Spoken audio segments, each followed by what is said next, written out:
Voilà, c'est démarré. Bon, c'est vrai que du coup, on a loupé le tour de table. Zut. Est-ce que vous voyez bien mon écran? Oui. Oui.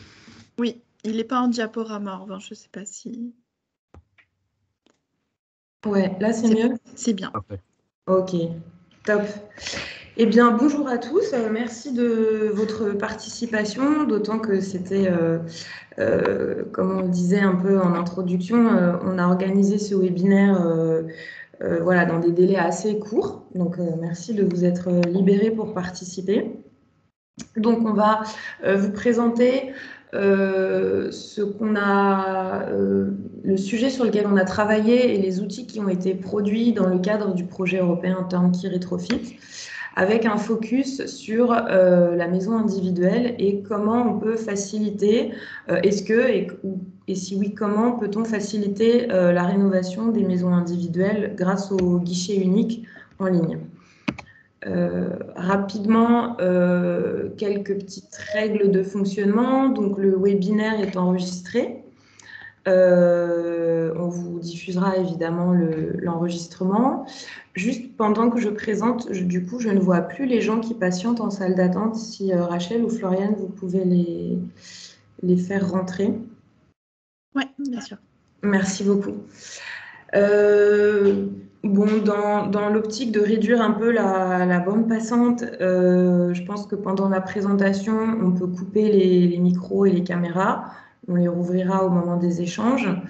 Et on a une session de questions-réponses à la fin de la présentation. Donc, n'hésitez pas à lever la main si vous avez des questions. Je vous présente rapidement le programme de ce webinaire. Donc, quelques chiffres clés sur le contexte de la rénovation énergétique des maisons individuelles en France, mais je vais passer assez rapidement. Une présentation du projet européen Turnkey Retrofit et un aperçu de l'architecture globale de la plateforme. Une démonstration en live un peu de la plateforme et des fonctionnalités qui vous sera présentée par Floriane de EP. Et puis aussi les premiers résultats et chiffres de fréquentation, puisque la plateforme est en ligne depuis quasiment 1 an maintenant. Ensuite, Rachel vous parlera des business models, du travail qu'on a fait sur ce sujet dans le cadre du projet. Et puis, on terminera par une session de questions-réponses. Voilà. Donc, très rapidement, quelques chiffres clés pour planter un peu le décor. On a aujourd'hui en France environ 20 millions de maisons individuelles. Contre 16 millions de logements collectifs. Si on veut, si on se donne pour ambition d'éradiquer les passoires thermiques dans les 10 prochaines années, donc c'est-à-dire 4,8 millions de passoires thermiques, il faudrait traiter chaque année 290 000 maisons individuelles et 9 500 bâtiments en copropriété. Donc on voit qu'on a du pain sur la planche. Voilà, il y a un gros enjeu sur le parc de logements privés. Et simplement, j'ai remis des chiffres qui sont extraits de l'enquête Trémi qui a été réalisée par l'ADEME en 2018. Mais je pense que c'est des choses que vous avez tous bien en tête. Vous connaissez le sujet mieux que nous, mais c'est intéressant de voir quels sont les événements déclencheurs et les motivations des particuliers pour rénover leur logement. Et en particulier, on voit que dans les motivations, finalement, la réduction des consommations énergétiques ou l'amélioration de la qualité environnementale globale du logement sont pas les premières motivations, clairement. Ça, on le sait tous. Et puis, on a quand même des événements déclencheurs assez diffus, finalement. Ça peut aller du remplacement d'un appareil défectueux ou une logique assez opportuniste en fonction des aides financières. Ça peut être aussi à l'occasion de changements, de travaux d'aménagement dans le logement parce que les enfants sont grandis, sont partis, parce qu'on vieillit et qu'on veut mettre une salle de bain au rez-de-chaussée, etc. Donc voilà, on voit que le sujet est complexe parce qu'il faut réussir à embarquer finalement tous ces événements déclencheurs pour motiver l'acte de rénover. Le projet Turnkey Retrofit, parce que j'ai eu l'occasion de le présenter peut-être à certains d'entre vous, mais tout le monde n'est pas au courant de ce projet. Donc, c'est un projet européen H2020 qui a démarré en 2019 et qui se termine fin février, qui a réuni 9 partenaires, donc répartis en France, Belgique, Irlande et Espagne, qui ont œuvré pendant 3 ans à développer la plateforme Solutions for Renovation, qu'on va vous présenter ce matin.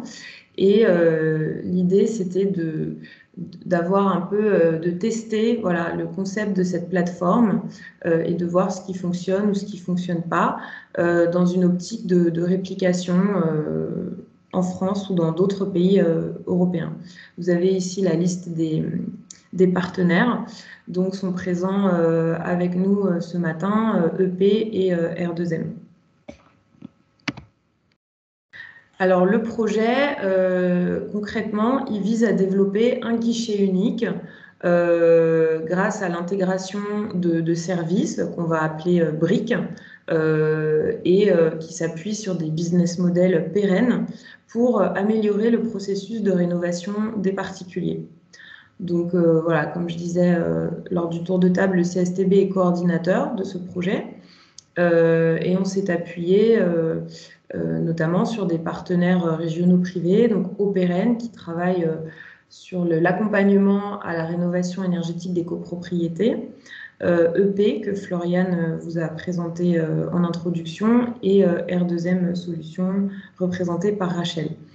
L'objectif, c'est bien d'éveiller les consciences des particuliers sur les enjeux de la rénovation et, comme je le disais, essayer de déclencher l'acte de rénover, de travailler à améliorer les services existants, puisque, on le sait tous, il y a aujourd'hui déjà une myriade de services, d'acteurs, et y compris de plateformes en ligne, qui sont sur ce créneau justement de la rénovation des maisons individuelles. Donc, comment travailler à améliorer ces services existants et au passage, si on peut réduire les coûts de la rénovation, on serait tous ravis. Donc, le principal livrable, finalement, du projet, c'est cette plateforme en ligne, Solutions for Renovation, qui vise à faciliter le parcours, proposer un parcours de rénovation clé en main pour les particuliers.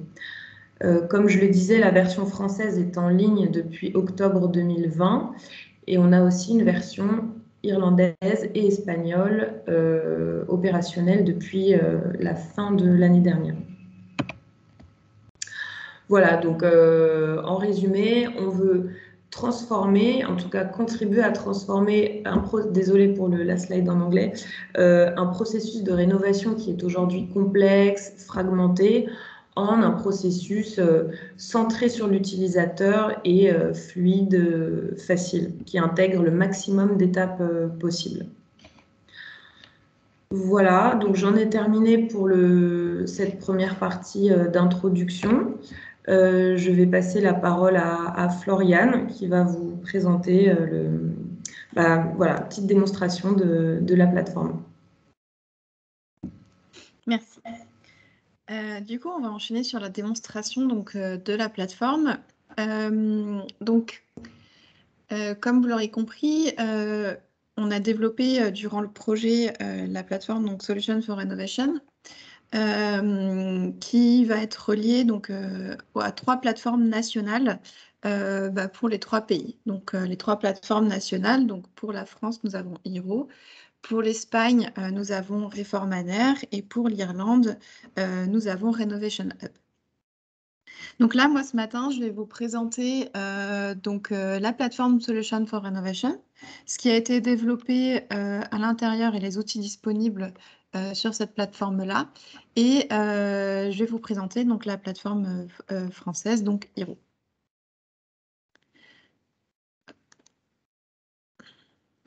Du coup, j'arrête le partage. Oui, je vais prendre la main. Ok, ça marche.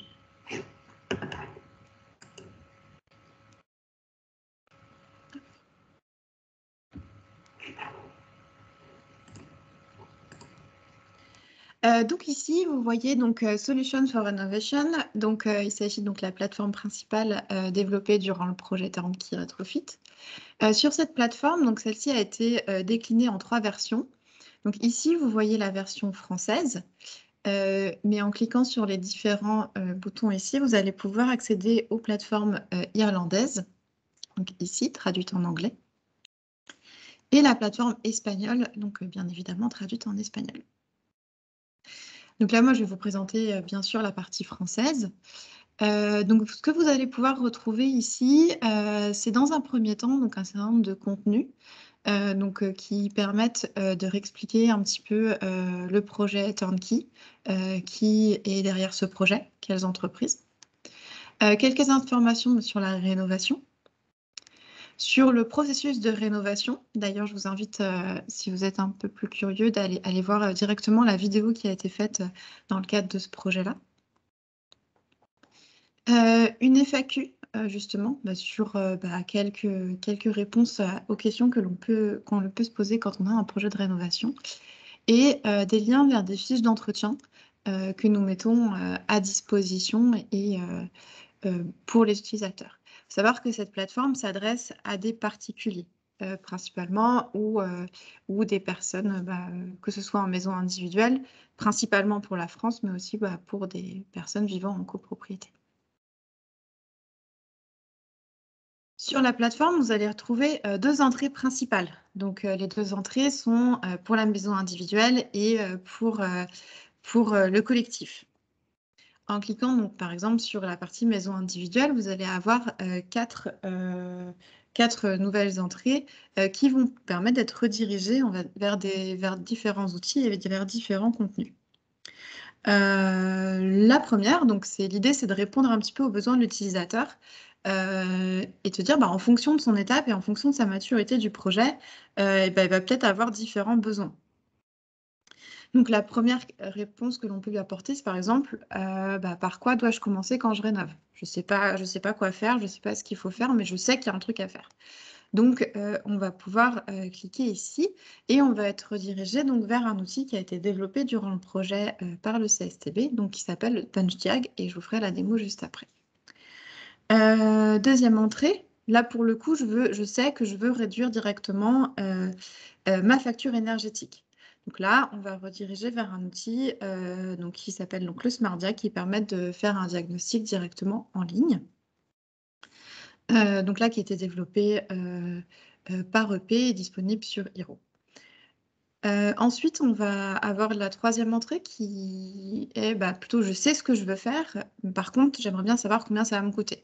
Et donc là, on redirige vers un outil d'estimation de travaux en ligne. Et le dernier, il s'agit de, là, je sais ce que je veux faire, mais par contre, je cherche simplement un artisan. Et donc là, on redirige vers directement des annuaires d'artisans RGE en ligne. Tout ça pour la maison individuelle. Et donc, de la même manière, donc pour la partie logement collectif, on a de la même manière donc ces 4 entrées. En revanche, on ne va pas rediriger vers les mêmes choses.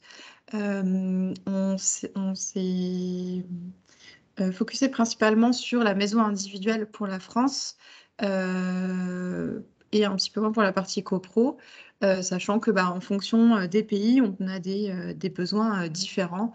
Par exemple, pour l'Irlande, c'est plutôt la maison individuelle et pour l'Espagne, on est plutôt sur des logements collectifs.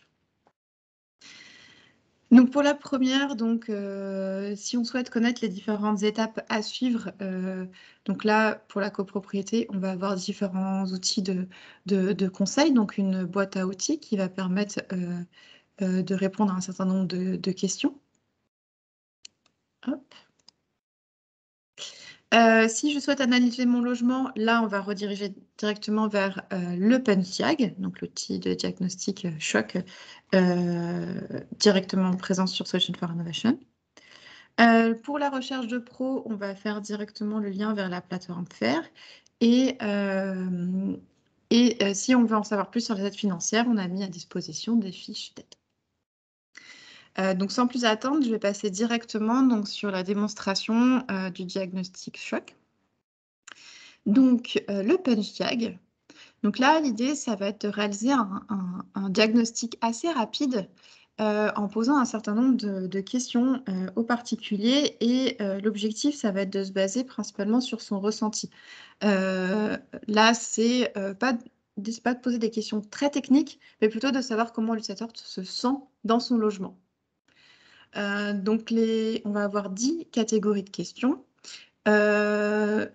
Les premières vont plutôt être basées sur le ressenti, ensuite on va avoir sur le climat, l'enveloppe du logement, donc avec les fenêtres, les murs, le toit, et ensuite sur les systèmes du logement, donc le chauffage et la ventilation. Donc on y va. Donc je vais répondre aux différentes questions. Donc la première, est-ce qu'on a un problème dans le logement ? Donc là, vous allez voir qu'on va pouvoir avoir quelques indications supplémentaires. Donc, est-ce que c'est sur l'humidité, les factures trop chères, c'est plutôt bruyant, il n'y a pas de problème, il y a complètement autre chose. Donc là, on va dire que j'ai des problèmes d'humidité chez moi.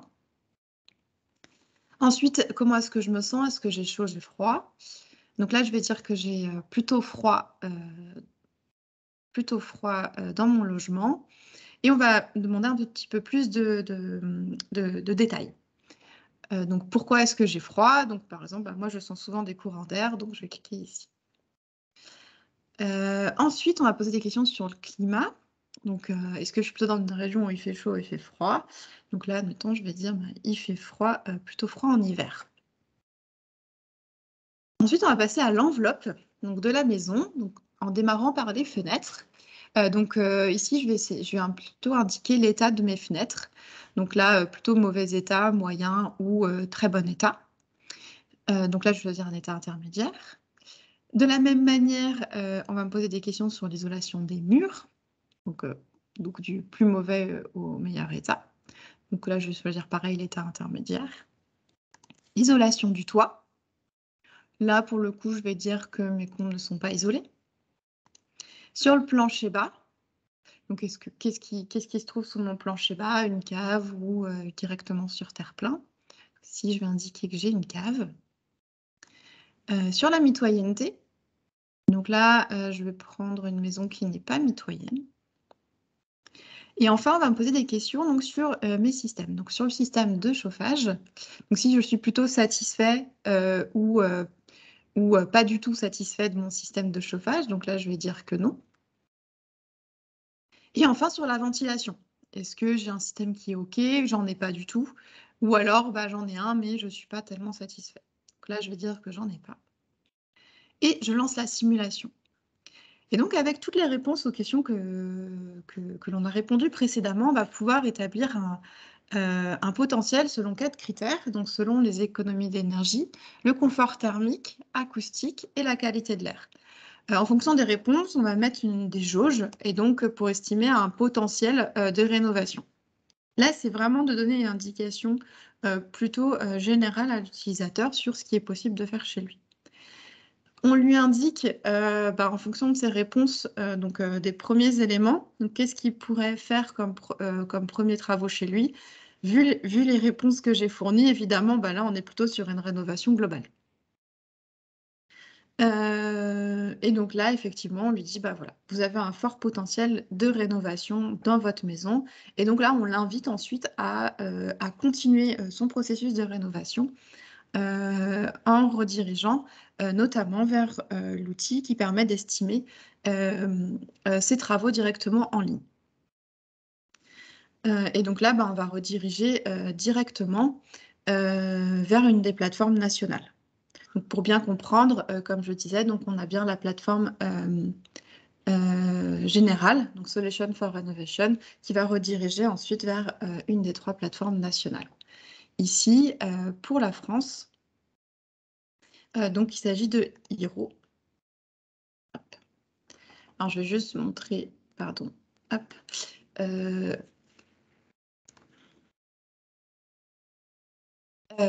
juste la homepage très rapidement. Donc ici, donc Hiro, c'est donc la plateforme qui a été développée donc, par EP, pareil, à destination des particuliers, pour les aider dans leur rénovation énergétique. Là, je vais principalement vous faire la démo donc, d'un de nos outils qui est l'estimation de travaux en ligne. Mais si vous êtes plus curieux, au même titre, vous pouvez directement ensuite, après le webinaire, faire directement vous la simulation à la fois sur Solution for Innovation ou sur Hiro. Donc, je vais me connecter directement à mon espace.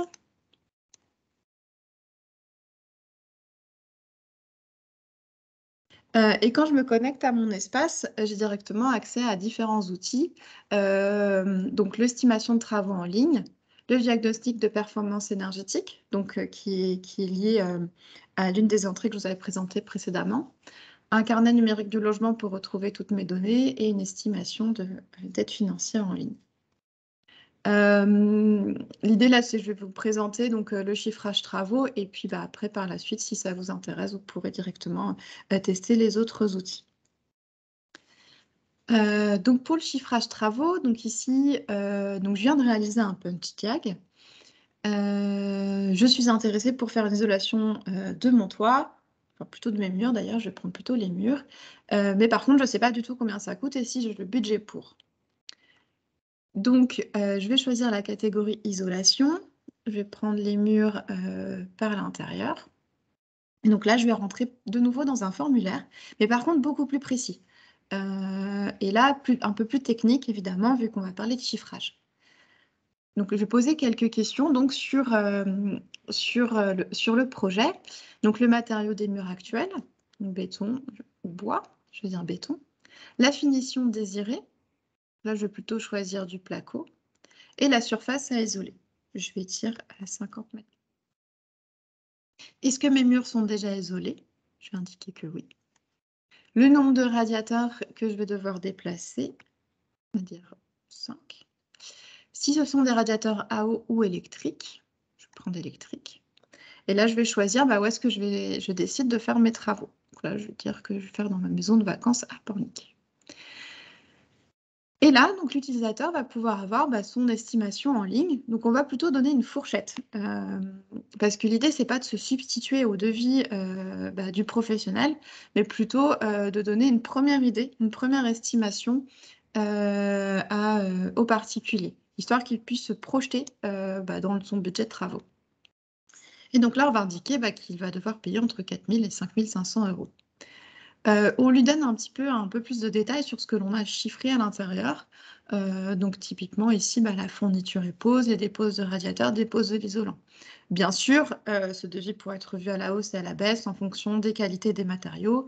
C'est ce qu'on indique ensuite, en fonction des qualités des matériaux, en fonction de l'accessibilité du chantier, d'un certain nombre d'éléments dont on n'a pas connaissance à ce stade. On indique aussi si le projet est éligible à 2 des aides. Donc ici, la prime énergie donc pour les C2E et pour ma prime rénov. On n'a pas forcément mis aujourd'hui toutes les aides locales qui peuvent exister. Par la suite, si l'utilisateur souhaite réaliser ces travaux-là, ils disent je suis intéressé, eh bien, ils peuvent directement cliquer sur le bouton ici et pour prendre un rendez-vous avec un conseiller qui va pouvoir le suivre dans son projet de travaux. Également, ce que je peux vous montrer sur la plateforme, c'est des résultats de notre outil de diagnostic en ligne, qui s'appelle le Smart Diag. Hop.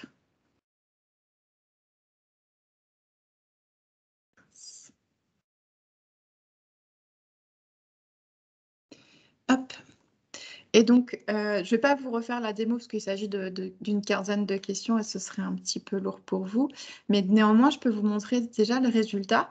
Sur chacune des maisons, on peut poser jusqu'une quinzaine de questions en fonction de l'année de construction, le type de chauffage, l'énergie. Et donc, on va donner une note à ce logement sur 10 pour lui indiquer, bon, bah voilà où vous en êtes actuellement. Donc ici, mon logement, en fonction des réponses auxquelles j'ai répondu, donc à une note de 4 sur 10, ça veut dire qu'on a un potentiel de rénovation aussi assez élevé. Et donc par la suite, on lui donne un plan de travaux, rénovation, en lui indiquant s'il devait faire qu'un seul travaux, qu'est-ce qu'il devrait faire, s'il devait en faire 2 ou s'il devrait carrément faire une rénovation globale. De la même manière, ensuite, si ça l'intéresse, il peut prendre un rendez-vous avec un conseiller.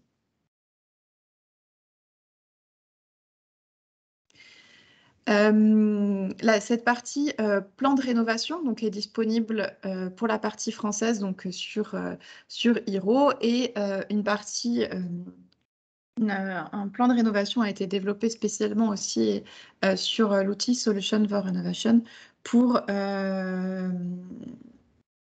les plateformes anglaises et espagnoles.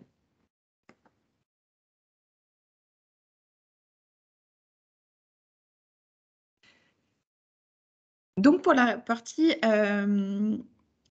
démonstration, voilà ce que je voulais vous présenter ce matin.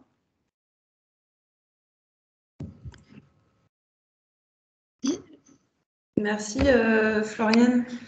N'hésitez pas à prendre quelques minutes pour aller vous balader sur la plateforme Solutions for Renovation et sur Hiro, et également aller voir les plateformes irlandaises et espagnoles pour avoir une vue un peu complète de ce qu'on a développé, et en particulier, comme le disait Floriane à la fin de sa présentation, on a développé ce qu'on a appelé roadmap ou feuille de route pour les versions irlandaises et espagnoles. C'est un outil qui a pour but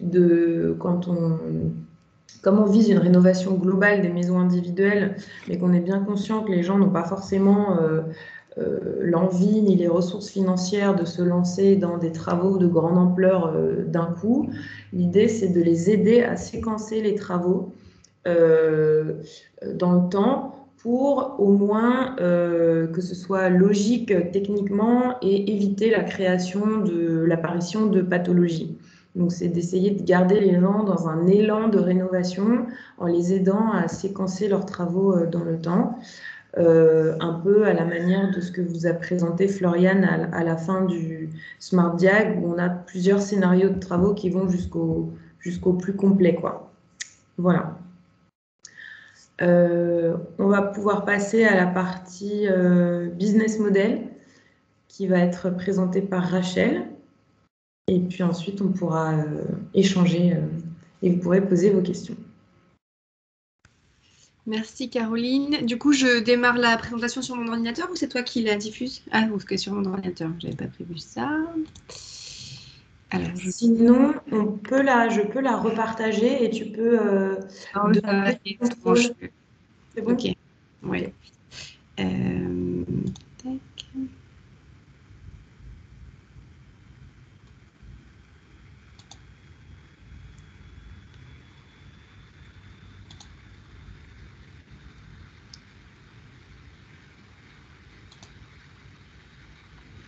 Est-ce que vous voyez bien du coup la présentation? Elle n'est pas en plein écran par contre, c'est ça? Oui, elle n'est pas en plein écran.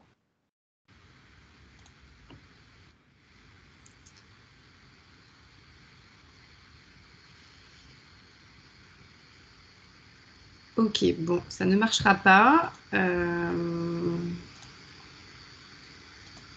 C'est pas forcément très très gênant si c'est pas en plein écran, j'imagine.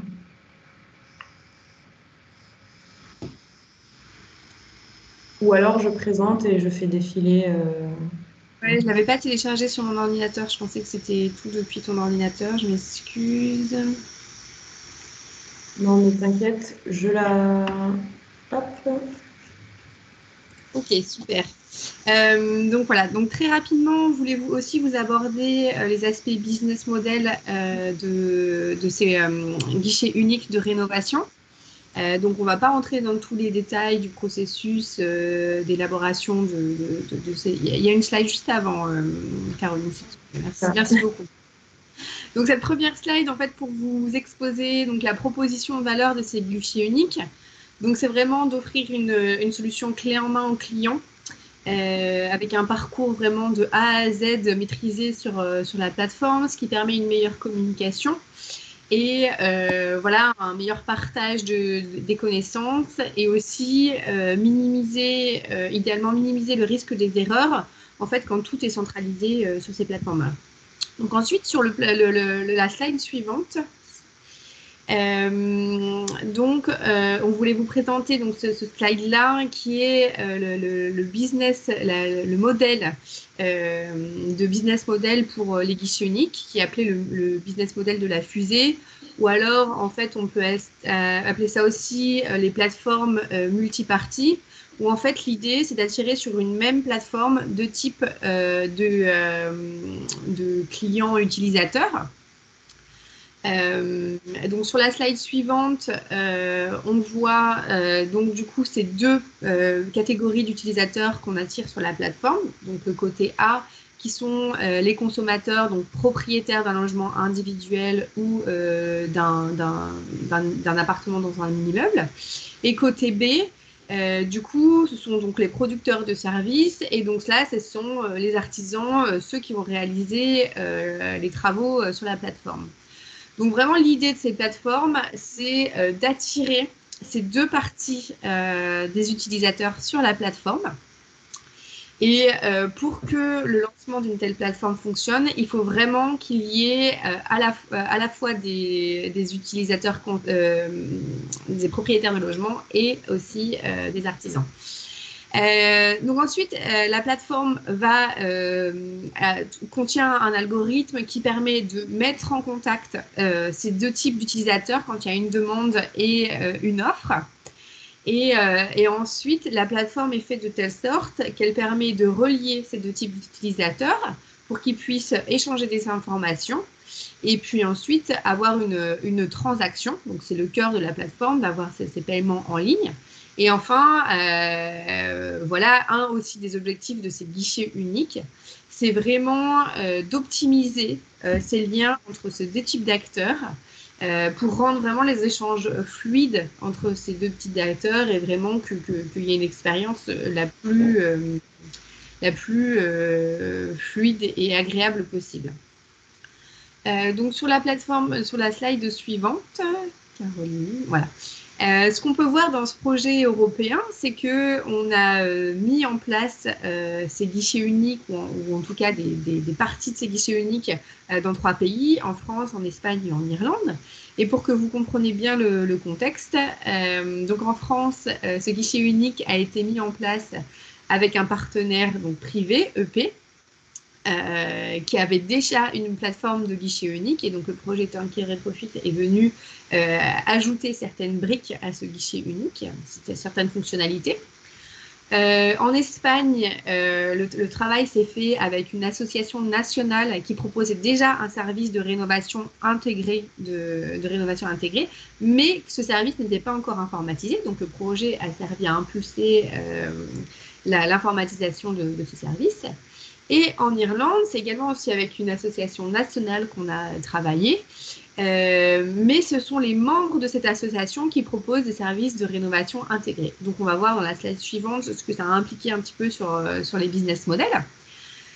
Donc en France avec EP, donc via la plateforme Hiro, donc les business models, les propriétaires et artisans s'inscrivent gratuitement sur la plateforme.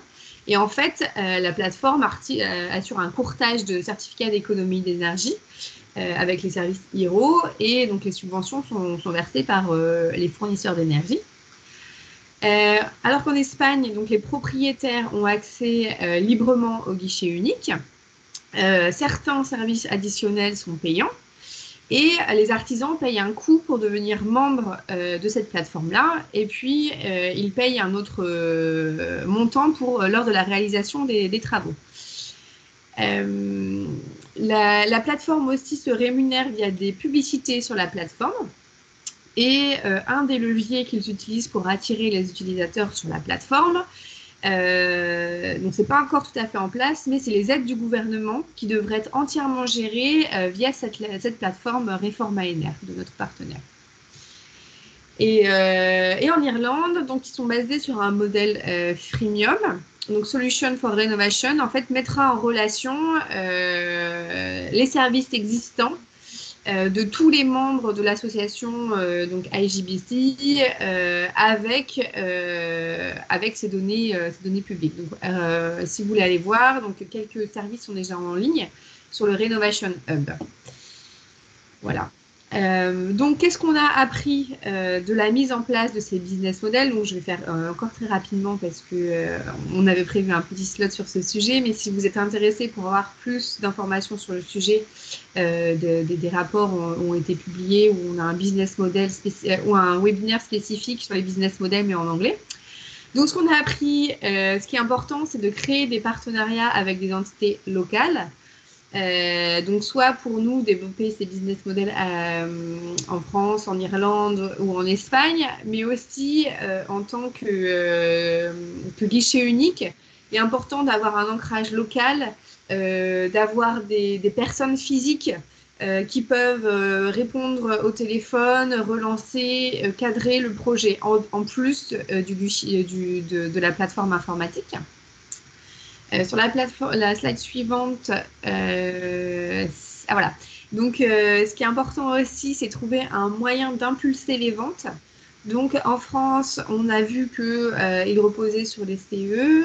En Espagne, c'est grâce à ces aides du gouvernement qui sont basées sur la plateforme.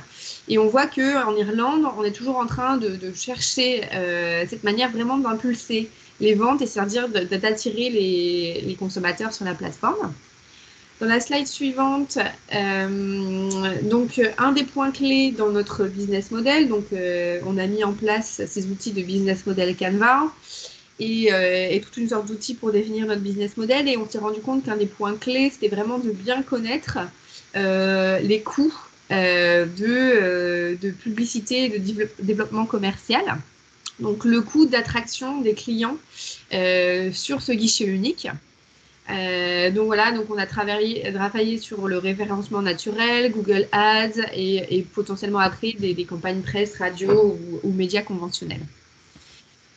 Sur la slide suivante, voilà, donc on s'est rendu compte que le temps de mise sur le marché et d'atteinte de l'équilibre de ce type de plateforme était relativement long. Environ 5 à 8 ans pour atteindre la rentabilité. Et voilà, donc c'est pour ça qu'on pense que les briques qui ont été développées dans le projet Turnkey Retrofit peuvent servir à d'autres guichets uniques ou à d'autres partenaires qui voudraient utiliser ces briques et ainsi gagner du temps en fait pour pouvoir voilà, attirer des clients vers eux. Donc voilà, c'était ma rapide présentation sur les aspects business model. Je replace la main à Caroline. Merci Rachel. Je fais juste, avant de laisser la place à la session de questions-réponses, un tout petit retour en arrière parce que je me rends compte que j'ai zappé les chiffres. Il me semble les premiers résultats et chiffres de fréquentation sur les plateformes. Donc, je vais peut-être repasser la parole. Hop, 2 minutes à Floriane. Je ne sais pas si vous voyez la slide. On voit le mode présentateur. Ah, alors attendez, du coup. Il faut que je partage la fenêtre. Tac, là c'est bien. Toujours le même. Ah. Ok, en même temps, est-ce qu'on voit? Oui, ça ira. Ouais, je pense que pour 2 slides, ça ira. Du coup, comme vous l'aurez compris, on distingue en fait deux types de chiffres. Donc, on a des chiffres donc, sur la plateforme Solution for Innovation et des chiffres sur la plateforme Hiro que vous voyez en avance sur la slide suivante. Donc, sur la partie Solution for Innovation, donc comme disait Caroline, elle est en ligne depuis un petit moment. Et là, j'ai voulu faire un focus sur les 6-8 derniers mois, principalement. Donc, sur les 6-8 derniers mois, sur Solution for Innovation, nous avons eu plus de 4200 visiteurs uniques sur la plateforme. Donc, il faut savoir que c'est une plateforme sur laquelle les utilisateurs ne s'inscrivent pas. Donc, là, on est simplement sur des outils, enfin, des notions d'audience, principalement. 21% reviennent sur le site. Donc, ça veut dire qu'ils y trouvent un intérêt. Savoir que comme on est sur du particulier, on est sur un public qui peut être assez volatile, mine de rien. Donc, c'est quand même intéressant de voir que des personnes reviennent, surtout quand on n'a pas de compte client. 38% des connexions se font depuis la France. Comme nous sommes sur un outil qui est accessible en 3 langues, voilà, aujourd'hui, majoritairement, ils viennent depuis la France et évidemment, nos autres connexions viennent de l'Irlande et l'Espagne principalement. Depuis le début, il y a eu 142 simulations, donc simulations sur l'outil PunchDiag, donc 742 simulations qui ont été faites. Il s'agit ici de tendances, principalement, comme on est sur des outils d'audience, mais ça peut donner une idée de volume déjà. Et l'intérêt principal se porte sur les maisons individuelles, en tout cas pour la partie française, où on note que les pages les plus recherchées concernent les maisons individuelles par rapport à la partie copropriété. Donc voilà pour les premiers chiffres sur la Solution for Innovation. Et ensuite, donc sur Hiro.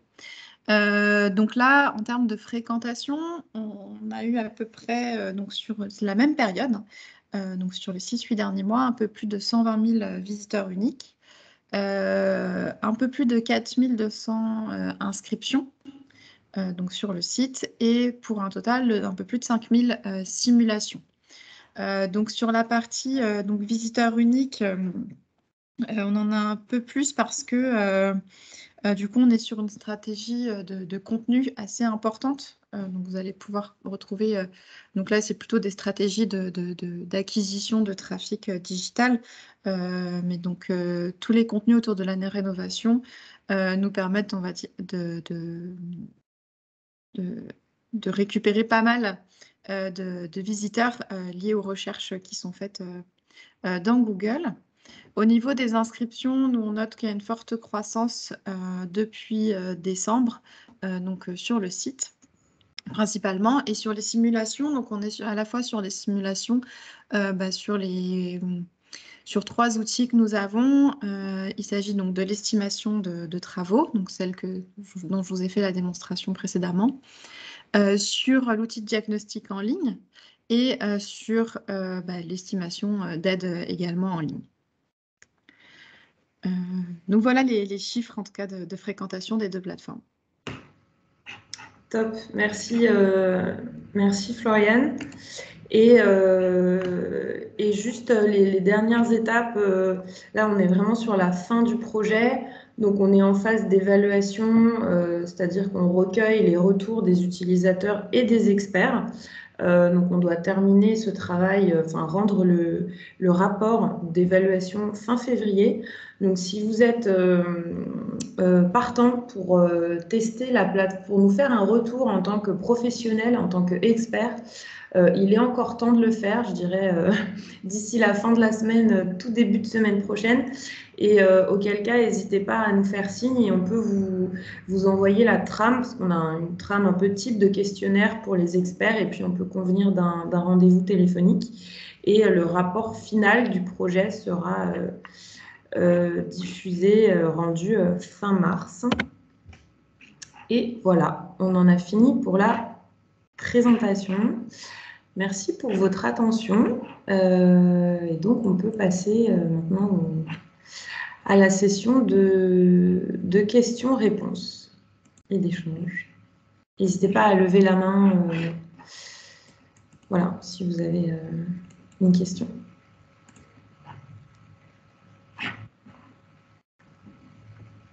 Oui, Olivier Deves. Oui, déjà merci pour la présentation que j'ai trouvée très claire et voilà, l'utilité de ce type de plateforme dont on ne doute pas. Je me posais la question au niveau de l'approche, donc c'est-à-dire vraiment le premier niveau lorsqu'on accède à la plateforme. Est-ce que vous avez réfléchi à une approche par projet? Est-ce que de mémoire dans les approches, il y a une approche plutôt par défaut constaté ou par problématique de facture énergétique? Est-ce que c'est vrai que dans l'étude de Trémy que vous citez, l'approche par projet, notamment maison individuelle, fait partie voilà, des principaux points d'entrée dans les travaux de rénovation énergétique. Et je voulais savoir si c'était une question que vous étiez posée au moment du développement de la plateforme, d'avoir cette approche par projet. Donc, par exemple, je veux rénover un des niveaux de mon logement, ou je veux refaire ma salle de bain, ou aménager un comble. Et ce genre de projet peut être, on va dire, s'articuler avec une opération de rénovation énergétique du logement. Voilà, ça c'était ma première question. Merci. Je vais commencer à répondre et puis je vais laisser Floriane compléter, je pense. C'est vrai que on a pris le parti effectivement de proposer 4 portes d'entrée en fonction du degré de maturité des gens dans leur voilà, réflexion sur la rénovation énergétique de leur logement. Et donc, ils sont dirigés vers différents outils en fonction du stade où ils en sont de réflexion. Effectivement, on aurait pu aussi proposer des portes d'entrée par projet. Je veux refaire ma salle de bain, je veux isoler. Ouais, ça aurait pu être un parti pris. Et puis, il me semble que sur Hiro, c'est un peu ça qui est... Oui. Oui, tout à fait. En fait, ce qu'on s'est rendu compte, c'est que finalement, les rénovations globales sont assez peu initiées, on va dire, par les particuliers. C'est beaucoup trop gros, enfin, mentalement, en fait, ou psychologiquement, de s'y projeter. Et on croit effectivement un peu plus aux notions de travaux un peu plus connexes, un peu comme vous disiez, voilà, je veux... des travaux, on va dire, plutôt visuels, de confort. Je veux changer ma cuisine, et du coup, est-ce que j'en profiterai pas pour isoler ou changer, voilà, changer des fenêtres de enfin, je dis n'importe quoi à ce moment-là. Mais du coup, on y croit un peu plus. C'est aussi pour ça qu'on n'a pas forcément, en tout cas sur la partie héros, je ne sais pas si vous avez prêté attention, mais dans les différentes catégories, je ne les ai pas forcément listées, mais on n'était pas forcément que sur des catégories de réno énergétique. Aussi dans ce but-là, pour essayer de capter les différents projets qui peuvent se faire et justement, comme dit un peu Caroline, d'impulser la partie rénovation et donc de, pourquoi pas, présenter des travaux supplémentaires liés aux premiers travaux qu'ils souhaiteraient faire, quoi. Merci. Je vois qu'il y a une question également de Pascal Delvaux. Oui. Dans la démonstration que vous avez faite, à un moment donné, il y avait la possibilité d'avoir un contact avec une personne. Et j'aurais bien voulu que vous m'en disiez un peu plus sur cette personne. Quel est son profil, quelle est sa provenance, comment est-ce que c'est organisé? Alors du coup, donc ce sont des conseillers qui sont Hiro. Donc Hiro, et donc on a créé une entreprise en fait qui s'appelle Hiro. Ces personnes-là, nous on est, pour expliquer un petit peu, donc je travaille chez EP, on est basé à Nantes, et donc les conseillers Hiro travaillent donc juste à côté, à Nantes également. Ce sont des personnes qui sont des conseillers en travaux. L'idée c'est qu'ils puissent conseiller les particuliers, donc déjà, dans un premier temps, il va leur poser des questions sur la maturité de leur projet, s'ils ont bien le budget, s'ils ont connaissance des aides financières, pour ensuite savoir s'ils peuvent contacter des professionnels afin qu'ils puissent obtenir un devis. Donc, en fait, c'est c'est pas une institution publique qui vient Non. en support. OK. Ouais. Et donc, il n'y a pas de forme d'accompagnement près de la personne qui a des projets en tête, quoi. Donc, il y a une mise en relation avec des entreprises, mais il n'y a pas dans la globalité du système, à un moment donné, quelqu'un qui peut faire de l'accompagnement, c'est-à-dire aider sur les devis, aider à prendre la décision, etc. Surtout je vise aussi, enfin en tout cas chez nous c'est comme ça, un certain type de travaux nécessite l'obligation de l'architecte, mais une série de travaux, il y a dispense de professionnels. Et donc, donc les personnes se retrouvent tout à fait démunies par rapport à ça, quoi. Enfin, démunies, ou alors elles doivent tomber sur un très bon artisan qui va les aider, quoi. Là, l'idée, c'est principalement d'accompagner effectivement sur la première étape, donc la mise en relation avec un artisan.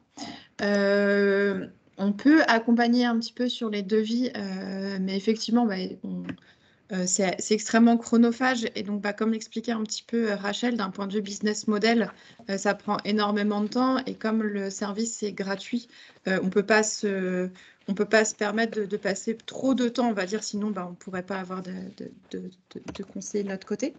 En revanche, ce qu'on fait, c'est effectivement la mise en relation. Et on accompagne aussi principalement sur les aides qui sont sur la partie administrative la plus complexe, j'aurais envie de dire, pour pouvoir les obtenir. Donc voilà, nous, on est plutôt conseil sur ce pan-là aujourd'hui. Et on ne souhaite pas en fait se substituer à la décision, en tout cas par rapport au devis du particulier. Merci. Pour compléter, on a bien identifié dès le début du projet ce sujet de l'accompagnement, de l'aide à la décision, et on est tous conscients que c'est indispensable à un moment qu'il y a un vrai, l'intervention d'un professionnel, d'un architecte, d'un bureau d'études, etc., surtout quand on se lance dans des travaux globaux, assez complexes. C'est vrai que là, on s'est inscrit pour la version française maison individuelle dans une logique assez pragmatique que vous a décrit Floriane. Et pour compléter, pour les versions irlandaises et espagnoles, surtout pour la version espagnole, il y a des conseillers réformanaires. Donc réformanaire, là, c'est une entité publique. Et donc là, il y a cette forme d'accompagnement global tout au long du projet et d'aide à la décision, etc. Dominique, j'ai vu que tu voulais ajouter quelque chose.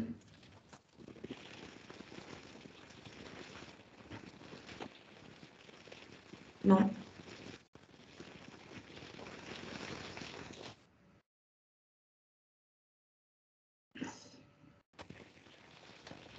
Sinon, tu as peut-être des petits soucis de micro.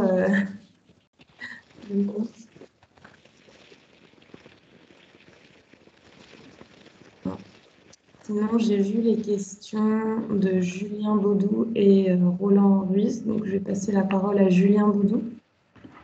Oui, voilà, merci. Merci pour cette présentation et l'outil qui a l'air très intéressant.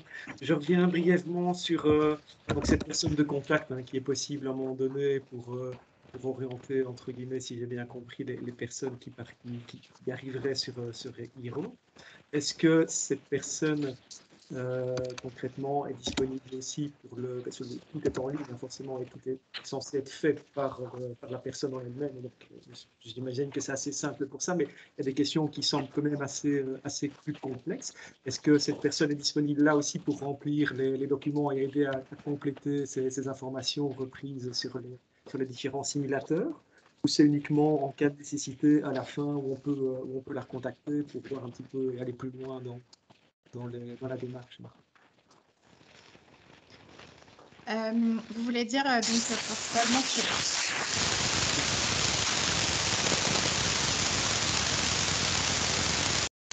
Pardon. Voilà. C'est le micro de Dominique. J'ai coupé ce Merci. Pardon. Donc, vous voulez dire, est-ce que on intervient dans l'aide au remplissage des documents, de l'accompagnement, Oui, c'est ça. des Est-ce qu'à un moment questions? donné, il y a moyen de cliquer sur une icône qui ouvre une fenêtre d'aide en ligne Non. Alors, pour l'instant, avec- non, pas directement. On n'interagit pas là-dessus. En revanche, là où on agit beaucoup, comme je disais, bah, c'est surtout sur les différents documents nécessaires pour obtenir des aides financières. Parce que comme l'expliquait Rachel, bah, nous, ce qui nous intéresse principalement, c'est que les particuliers puissent obtenir des aides, et notamment prime énergie, donc les certificats d'économie d'énergie, et puis ma prime rénov'. Et donc, on porte une attention particulière, notamment aux devis.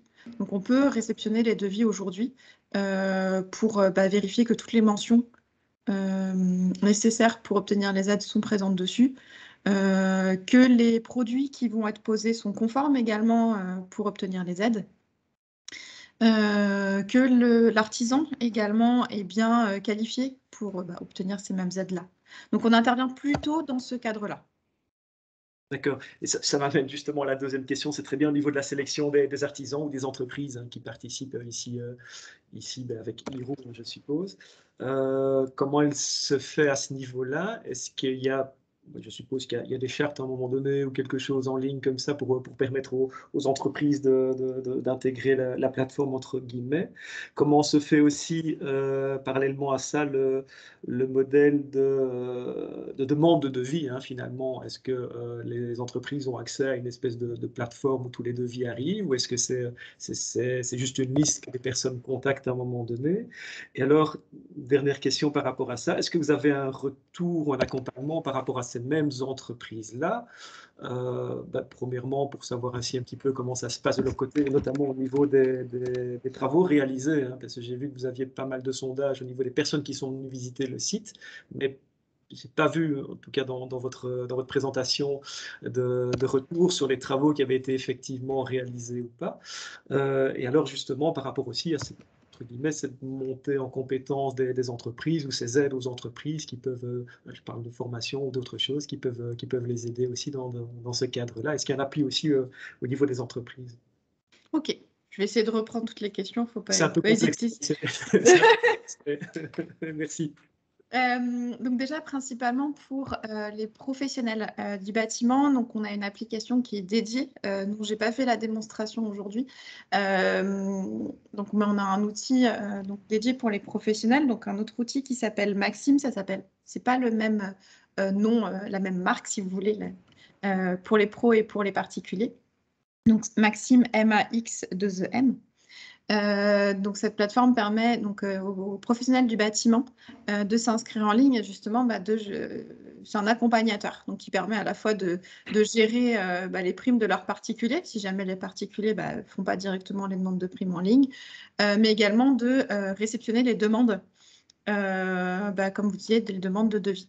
Donc l'idée, c'est que quand un particulier fait souhaite m'être mis en relation avec un professionnel du bâtiment, nous, on publie cette demande-là dans l'espace des professionnels qui ont cette compétence-là et qui sont dans la zone de chalandise du logement. Ainsi, ils peuvent se positionner dessus s'ils sont intéressés. Nous, on leur fait une courte description du chantier. On leur redonne le budget estimatif aussi qu'on a pu fournir aux clients. Avec les mêmes mentions que je vous ai données tout à l'heure, qu'effectivement, en fonction du matériau, c'est pas contractuel, c'est ça que je veux dire. Donc, en fonction du prix, de la qualité des matériaux, de l'accessibilité du chantier, bien évidemment, ça peut évoluer. Donc, on fait une courte description. On permet à 3 professionnels maximum de se positionner dessus pour éviter d'avoir une course au devis ou d'avoir trop de devis d'un coup. Et en fonction de ça, ensuite, les professionnels peuvent contacter directement le particulier. Donc voilà pour cette question. Donc, ils l'ont bien accès en ligne. Ouais. Je vous interromps 3 secondes parce que sinon on va s'y perdre dans le fil. Et vous dites 3 devis maximum, entre guillemets, ou en tout cas 3 artisans différents pour les devis. Vous faites comment pour limiter? C'est le premier arrivé, premier servi, ou il y a un autre... Oui, c'est ça. Okay. Tout à fait. Donc c'est ça. Et pour la sélection donc des professionnels, donc aujourd'hui, donc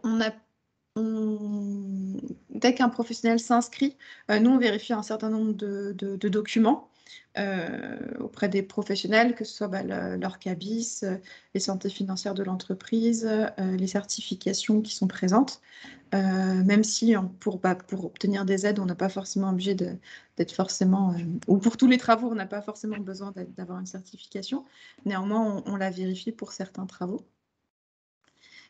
Donc, on fait cette analyse-là avant que les professionnels puissent continuer sur notre plateforme. Voilà, je crois que j'ai oublié les autres questions. Oui, c'était juste sur le retour, justement, par rapport aux entreprises, hein, savoir un petit peu si vous aviez un retour.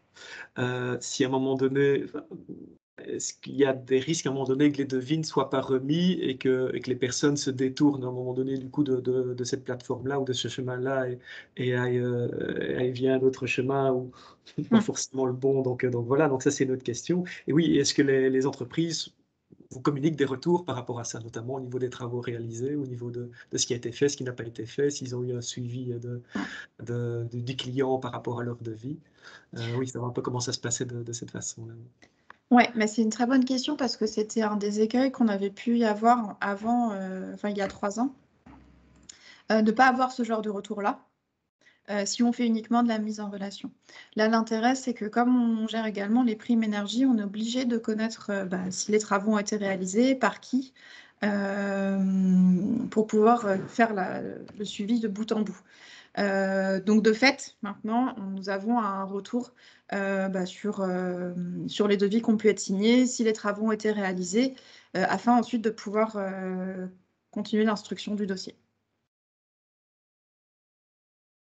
Super, merci. Je vais passer la parole à Roland Ruiz.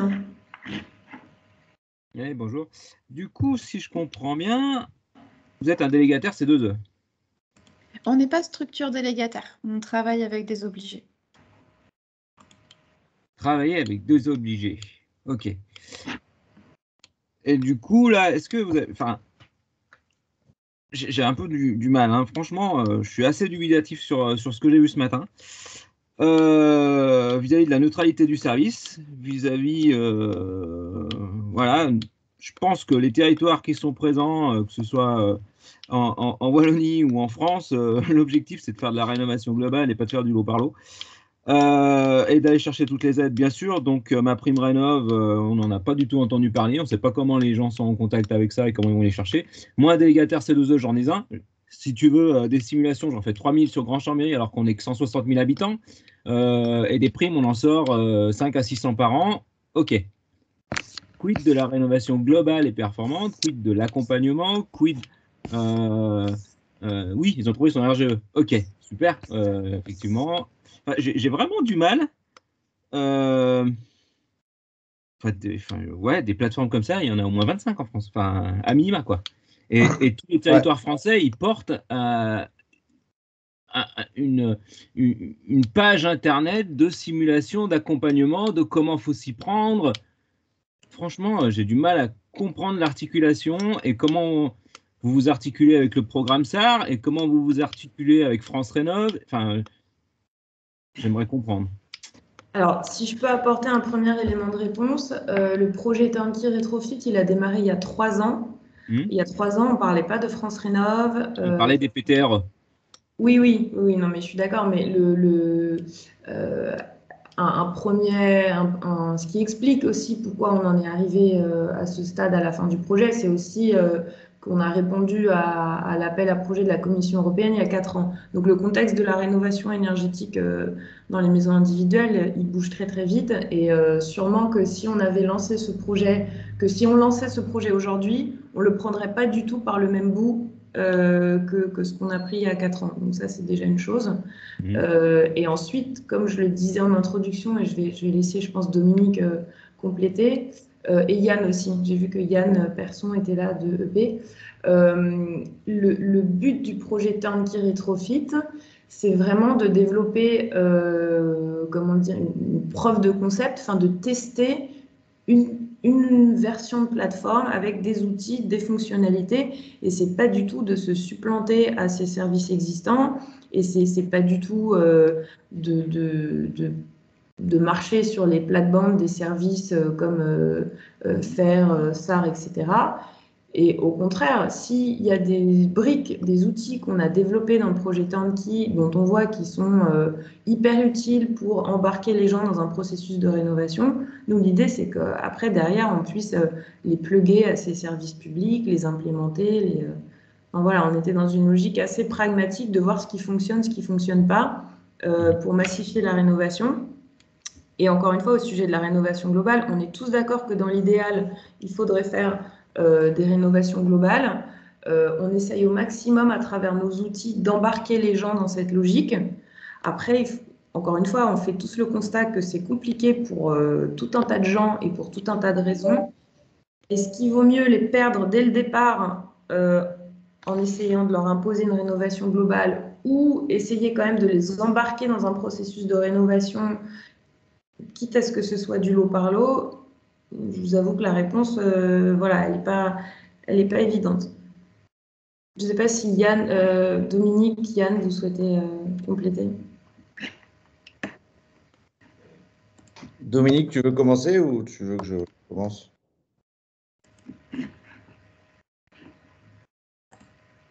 J'imagine que ça veut dire que je commence. Vous m'entendez? Oui. Ok, super. Pardon, j'avais pas ma caméra. Je vais essayer de répondre aux différents propos de Monsieur Ruiz. Clairement, enfin, moi, je travaille dans le monde de la rénovation énergétique depuis 20 ans. Des plateformes, on en a monté un certain nombre. Il y a un certain nombre qui sont concurrents. On en a revendu aussi. Nous, la vision qu'on a aujourd'hui, elle est très claire. Ce que vous avez vu aujourd'hui n'est absolument pas un produit fini, mais est un produit qui sort d'une expérimentation collective. Heroes a été ouvert réellement le 22 décembre. Donc ça, c'est juste pour les éléments de contexte. Et c'est en train de se financer et de boucler un tour de financement de 4 millions d'euros pour faire son développement. La vision qu'on porte aujourd'hui, elle est relativement simple. Elle est ni d'être délégataire, ni d'être structure collective ou autre acteur de ce type. Et je vais vous expliquer pourquoi on a cette position. Pourquoi? Parce que quand vous êtes délégataire, vous faites un schéma de boîte noire. Un schéma de boîte noire entre ce que vous reversez au client et ce que vous avez revendu sur le marché. Ce n'est pas notre position à nous. Notre positionnement à nous, elle est de se faire rémunérer par des partenaires obligés, mais multiples, avec des frais fixes pour un traitement de dossier. Parce que le marché soit à 10 ou que le marché soit à 5, le coût de traitement et le coût d'accompagnement par mes équipes, il est le même.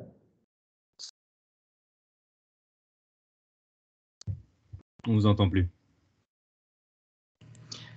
Pardon, c'est de ma faute, j'ai fait une fausse manip. Il faut que tu réactives ton micro, Yann. Je suis vraiment désolée. Ah, d'accord, ok. Alors, ça a coupé où? Parce que du coup, tu disais que le coût, qu'il soit que de 5 ou de 10, pardon, le coût pour tes équipes est le même.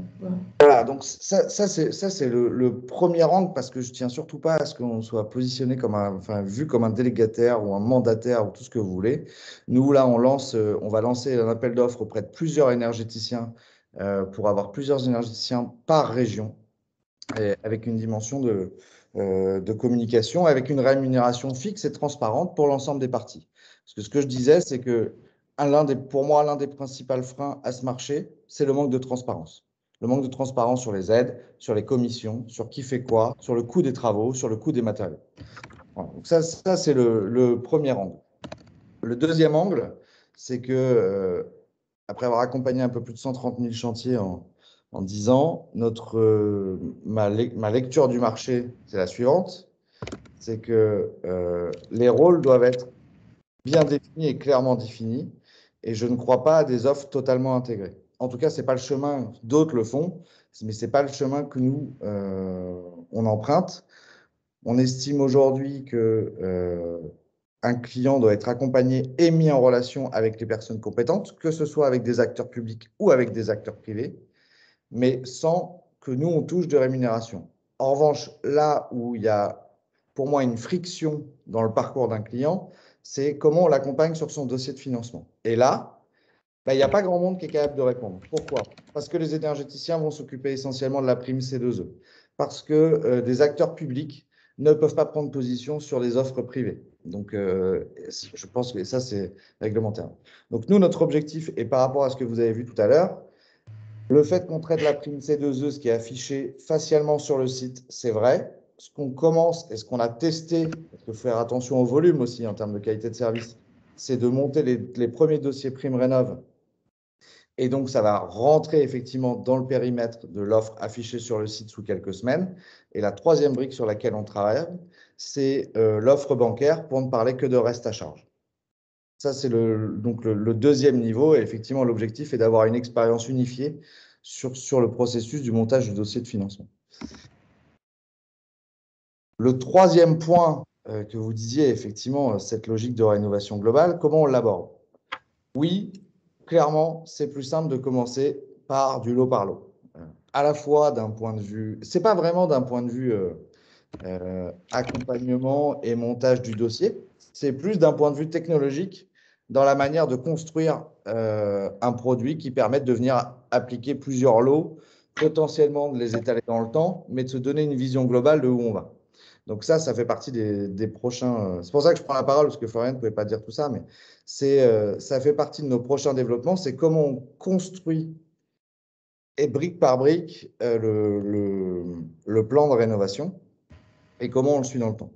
La troisième, et le sujet qu'on a déjà développé, puisqu'on faisait partie des contributeurs à la mission ministérielle de 2014 sur le carnet numérique du logement. Donc, on l'a, comme d'habitude, en fait, en 2014, nous, on a investi en 2015 de l'argent, ça devait sortir en 2017, résultat, ça sort en 2023. Donc, vous voyez, sur fonds privés, c'est pas simple. Donc, on en a une première brique aujourd'hui. En revanche, ça fait partie de notre développement du deuxième semestre pour se donner une vraie approche. Cet outil qui a été un peu désossé dans le cadre de la réglementation par rapport à ce qui était prévu il y a 8 ans, doit venir reprendre tout son sens. Et le dernier point, en fait, pour vous donner un peu la posture que nous, on aborde et comment on souhaite l'aborder, enfin, 2 derniers points pour être plus précis. Les développements démarrent là le 7 mars et on va ouvrir des données sur tous les bâtiments en France, sur 25 millions d'adresses, à la maille régionale, départementale, locale et donc adresse physique, sur l'ensemble des données qu'on a pu retraiter sur les DPE, sur une approche du territoire, sur c'est quoi le prix de l'immobilier par rapport au coût de la rénovation, parce qu'on ne peut pas parler d'un coût de rénovation globale sur des biens sur lesquels le propriétaire ne retrouverait jamais ses petits, parce qu'on ne peut pas les emmener sur des choses qui ne seraient pas cohérentes. Donc, on va libérer toute cette donnée de manière publique et non mercantile à partir de, je pense, Flo, tu m'arrêteras si je me trompe, mais j'imagine que les premières pages vont être délivrées en avril et ça, c'est un process qui va se faire entre avril et juin. Oui, non, mais ça, c'est de l'open data national, donc c'est pas vous qui le faites, c'est l'ouverture de. Je peux pas vous laisser dire ça, monsieur. Je peux pas vous laisser dire ça. Est-ce que l'open data national connaît la hauteur de chaque bâtiment en France, son exposition solaire, sa surface, son exposition? Non, c'est pas vrai. On a mis des millions d'euros dans le sujet, donc je veux bien l'open data national, mais c'est pas comme ça que ça marche. Mais peu importe, c'est pas très grave. Et après, l'idée, c'est quoi? Eh ben, c'est d'ouvrir ces données, effectivement, à tout acteur de conseil. Nous, on ne sera pas accompagnateur Rénov' parce qu'on doit rester neutre sur notre sujet à nous. En revanche, ces outils, on va les mettre à disposition de tout acteur, qu'il soit privé ou public, qui en aurait l'intérêt et qui souhaiterait le déployer.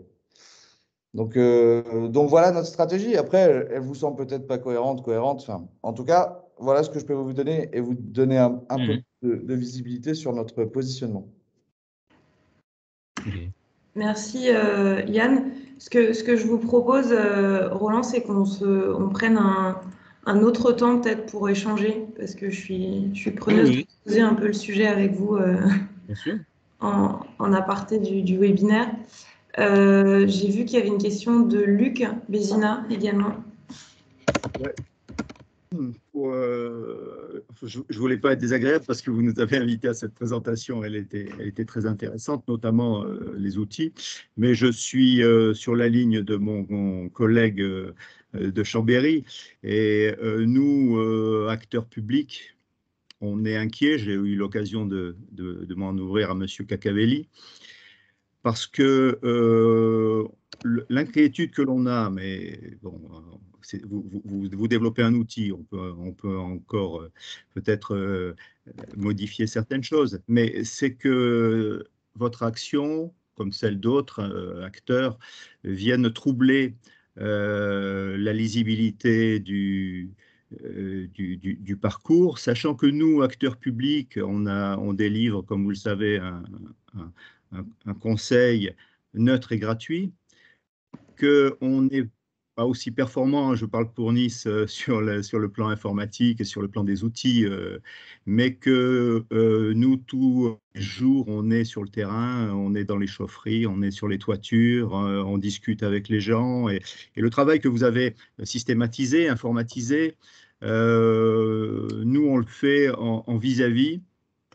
Et comme je suis un vieil architecte et que j'ai une trentaine d'années de recul, je pense que rien ne peut remplacer le fait d'aller sur place, de discuter avec les gens, de sentir s'il y a de l'humidité ou s'il y a une odeur de fioul, ou voilà. Et que donc il y a des limites à l'outil que vous développez. Et ensuite, il y a des choses, même si on part sur ce système, alors sachant que nous, évidemment, business model, on ne sait pas ce que ça veut dire, non seulement parce que je ne parle pas anglais, mais parce qu'on est des fonctionnaires. Hein. Donc, la donnée de base, c'est qu'on parle, on n'a pas les mêmes objectifs. Donc, on admet qu'on n'ait pas les mêmes cultures et qu'on n'ait pas les mêmes manières de travailler. Hein. C'est pas un problème. Simplement, quand on parle d'inscription d'artisans, par exemple, les artisans, ben, ils s'inscrivent gratuitement, sauf qu'il faut qu'ils soient RGE, évidemment. Et ensuite, surtout, nous, on travaille avec la Chambre des métiers, par exemple, hein, de la région, sur une charte qui nous permettrait d'avoir un contact meilleur avec des engagements des artisans.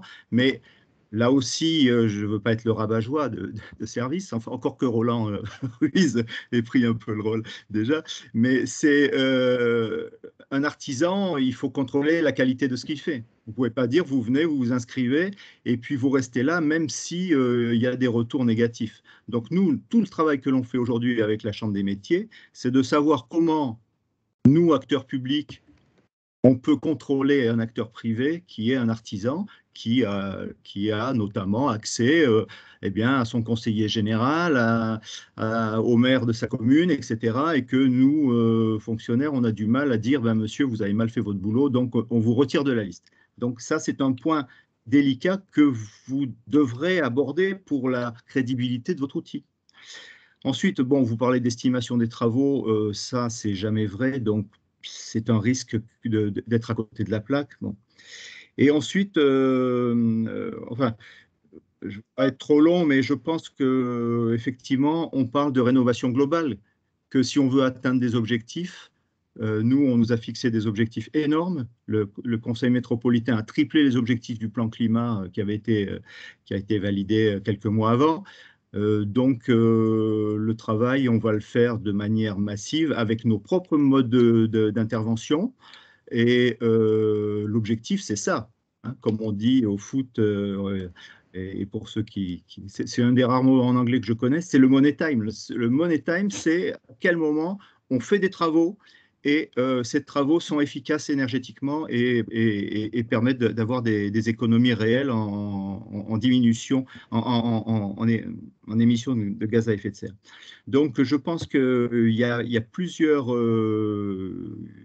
je suis aussi également troublé comme Roland hein, par la démarche que la vôtre, et je pense qu'il faut arriver à travailler votre outil pour qu'il ne tombe pas dans tous ces pièges, qu'il ne devienne pas un outil que nous serons amenés, je vous parle sincèrement, à dénigrer auprès des gens en disant non mais attendez, c'est pas ça la logique, c'est pas ça. Là vous avez un objet qui est un jouet, qui est très, très agréable à regarder, hein, et très bien fait. Simplement, le bâtiment, c'est pas ça. La logique de la rénovation énergétique, c'est pas celle-là. Les rapports artisans, c'est pas un rapport comme ça, c'est pas un site de rencontre. C'est les artisans, ils sont dans le domaine du bâtiment en tout cas que je connais, pas tous vraiment réglo, pas tous vraiment performants. Et il faut pouvoir faire la chasse aux brebis galeuses. Donc, j'ai le même trouble que mon collègue de Chambéry. Je vous le dis sincèrement, moi, je suis prêt, effectivement, comme vous le proposiez, Madame Bouteloup, à travailler avec. Mais je vous dis nettement, hein, et je le dis à Monsieur Cacavelli, que j'ai le plaisir de connaître et avec qui je suis prêt également à échanger très, très volontiers, nous, professionnels de terrain, service public de la métropole de Nice ou du Grand Chambéry, un jour on sera amené à dire, si on nous parle de votre outil, non mais n'allez pas là-dessus parce que ils n'ont pas compris le truc. Voilà. Donc, je ne veux pas en arriver là, donc je me tiens à votre disposition pour parler, mais il y a effectivement un défaut générique dans votre approche, à mon sens, et je pense que le fait que ce soit une approche business model fait que nous, peut-être, on ne le comprend pas du tout, quoi.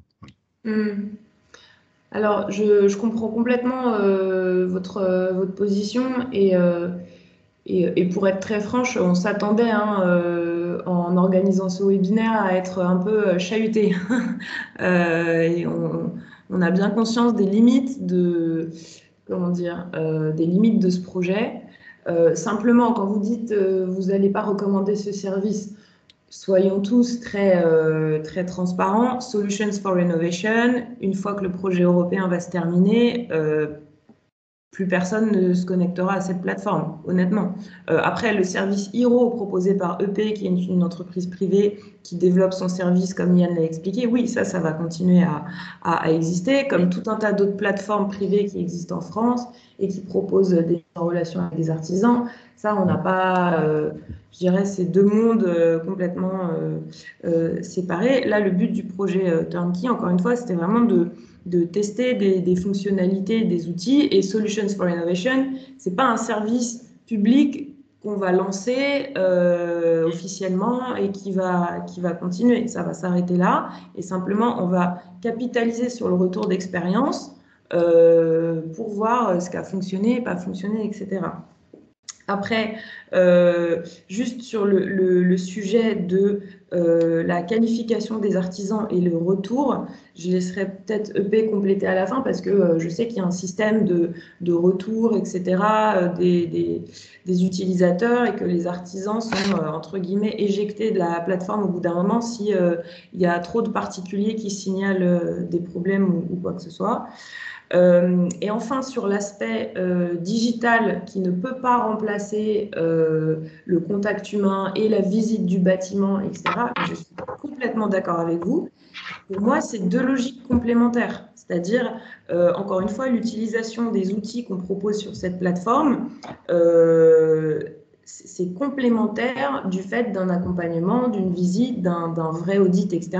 Il y a d'autres projets sur lesquels le CSTB intervient, notamment Renault Standard, sur lesquels on est vraiment dans cette logique d'un accompagnement par un architecte, un groupement de maîtrise d'œuvre, avec une visite du bâtiment, etc. Et je suis complètement d'accord avec vous qu'on ne peut pas se passer de ces étapes. Après, la digitalisation des outils, il faut aussi à un moment être conscient que ça peut aider à aller chercher des gens, ça peut aider à embarquer des particuliers, je ne sais pas comment dire, parce que le mot va être un peu négatif, à les appâter, à leur faire tester des choses, à susciter du questionnement, à leur donner un premier niveau d'information. Enfin, après, là où il faut faire attention, effectivement, c'est qu'il ne faut peut-être pas les enfermer dans ce tunnel digital et il faut rouvrir à un moment sur « Ok, maintenant vous en êtes là de votre réflexion, c'est le moment de contacter un professionnel qui va vous accompagner proprement sur votre projet. » C'est cette étape-là qu'il ne faut pas louper,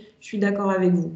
Mais à mon avis, on peut trouver des façons d'articuler les deux approches et comme le disait Yann, tout à l'heure. Les entités publiques et privées, à mon avis, sont complémentaires. Enfin, on a besoin de tout le monde pour massifier la rénovation énergétique.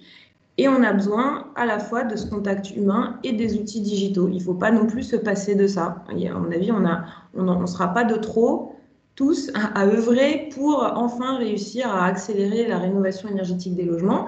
Après, je suis d'accord avec vous, il faut faire très attention à la manière dont ça s'articule et rester dans une logique de transparence dont parlait Yann tout à l'heure.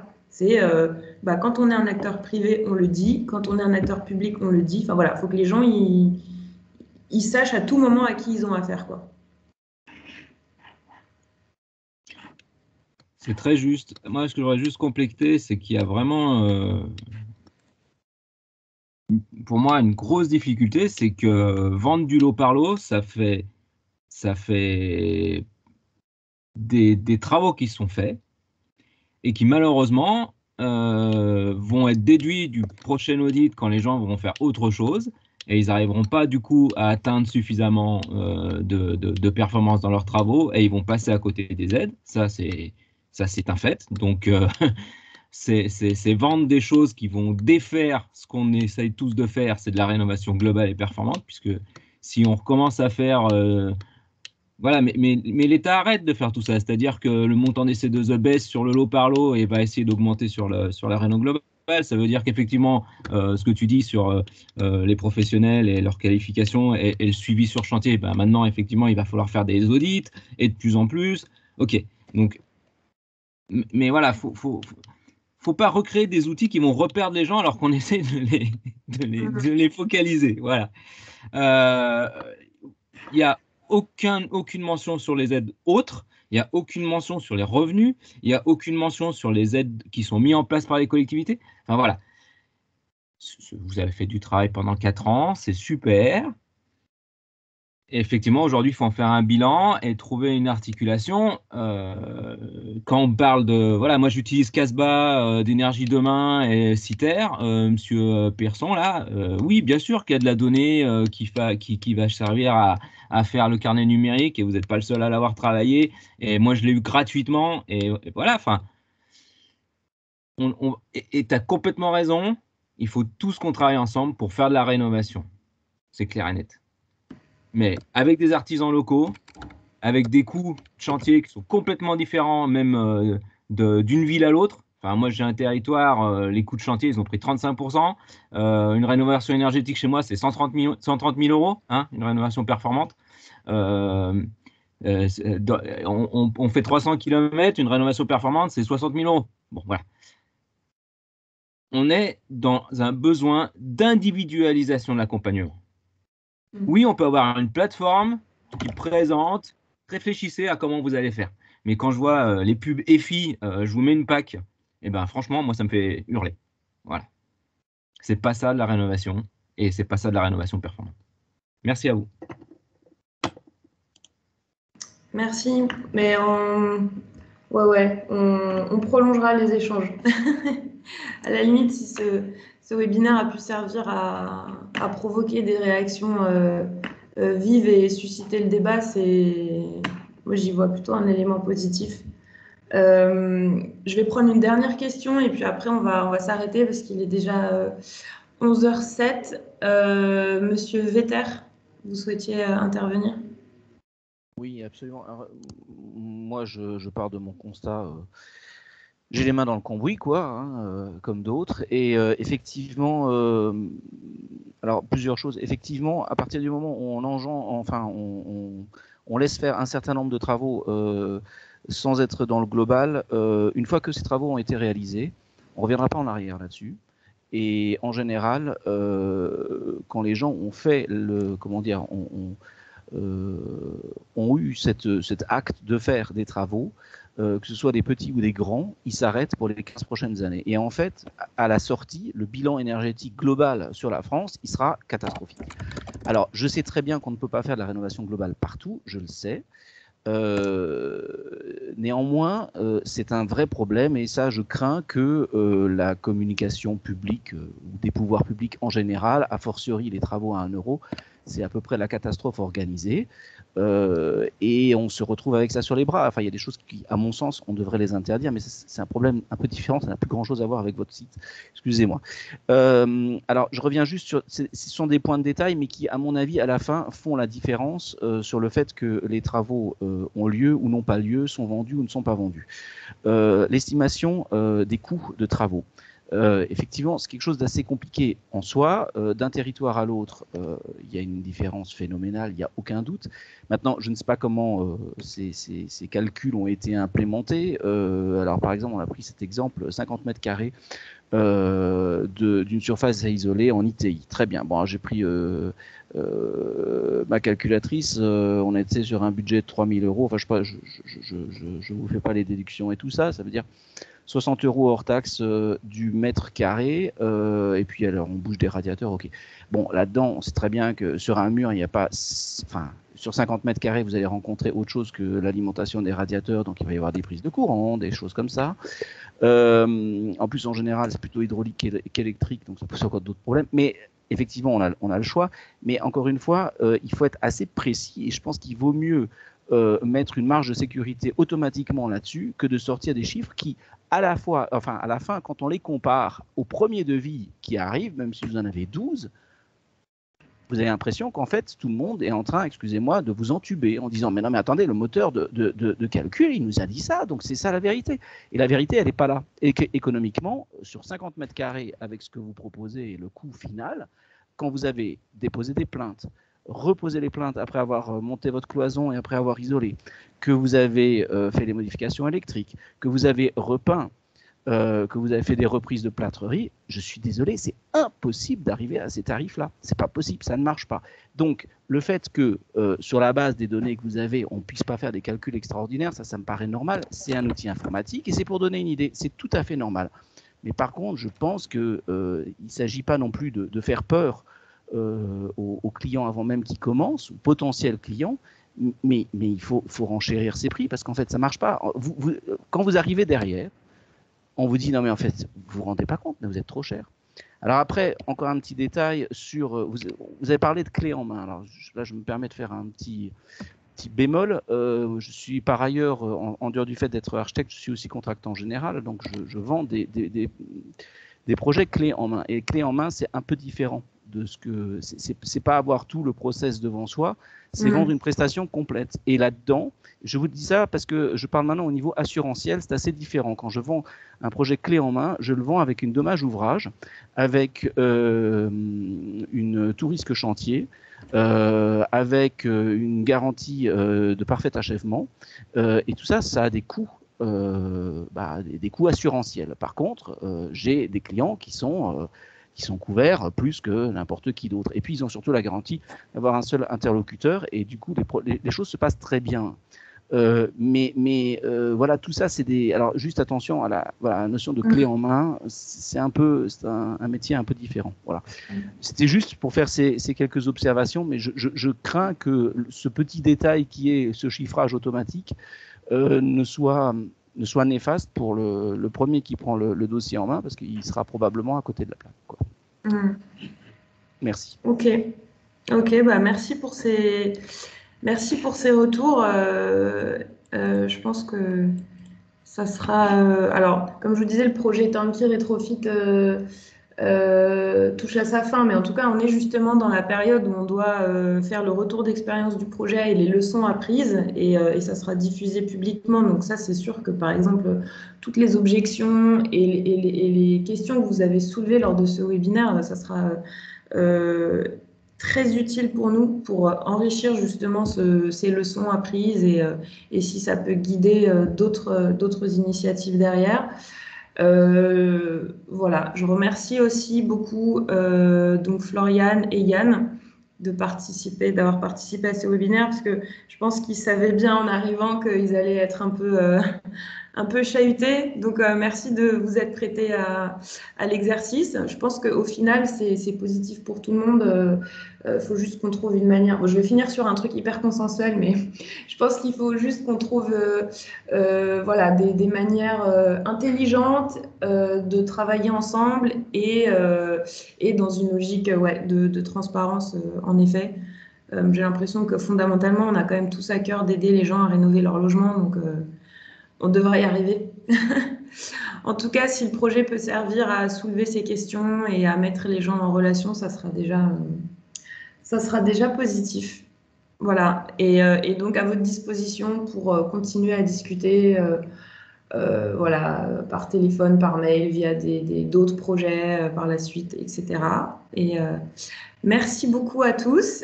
Voilà, et très, très bonne journée. On vous envoie la vidéo assez rapidement.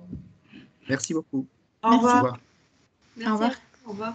Merci, au revoir. Merci, au revoir.